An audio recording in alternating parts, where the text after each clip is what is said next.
Hello बच्चों, चलिए प्रश्न को देखते हैं। प्रश्न है, सही उत्तर चुनिए और उसका औचित्य दीजिए।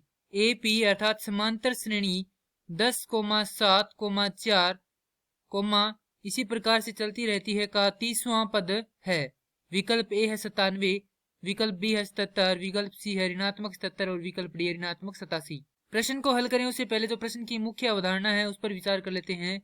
तो इस प्रश्न के लिए जो मुख्य अवधारणा है वह हो जाएगी समांतर श्रेणी। अर्थात हम यहाँ पर यह देखेंगे कि समांतर श्रेणी क्या होती है। तो वह अनुक्रम जिसके दो क्रमागत पदों का अंतर समान रहे समांतर श्रेणी कहलाती है। यदि इसके प्रारूप के बारे में देखें तो यह इस प्रारूप में होती है। ये प्रथम, द्वितीय, तृतीय, चतुर्थ, इस प्रकार से n पदों तक जाती है। प्रथम पद को a द्वारा निरूपित करते हैं, द्वितीय पद को a योग d, तृतीय पद को a योग 2d और इसी प्रकार जो nवां पद है उसे निरूपित करते हैं a योग n घटाव 1 गुणा में d से। तो यहाँ से जो nवें पद का सूत्र है an बराबर हो जाएगा a योग n घटाव 1 गुणा में d। और जो यहाँ पर d है वो क्या है, सार्वंतर है, जिसे ज्ञात करने के लिए हमारे पास सूत्र होता है an घटाव 1, जहां n बराबर नहीं है किसके, शून्य के, माफ कीजिए 1 के।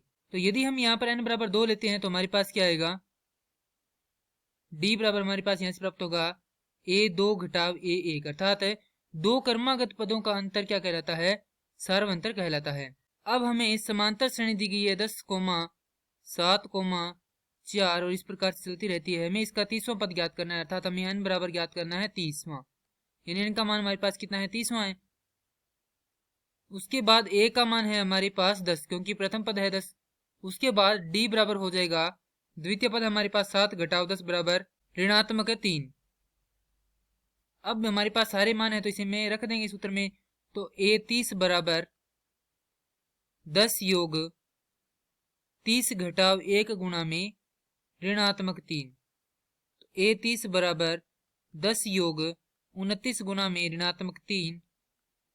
तो a30 बराबर आ जाएगा हमारे पास 10 घटाव 87, अर्थात a30 बराबर ऋणात्मक 77। और यह उत्तर दिए गए विकल्पों में से विकल्प सी से मिलान करता है, तो प्रश्न का सही उत्तर हो जाएगा विकल्प सी। मैं आशा करता हूं कि यह प्रश्न आपको समझ में आया होगा। धन्यवाद।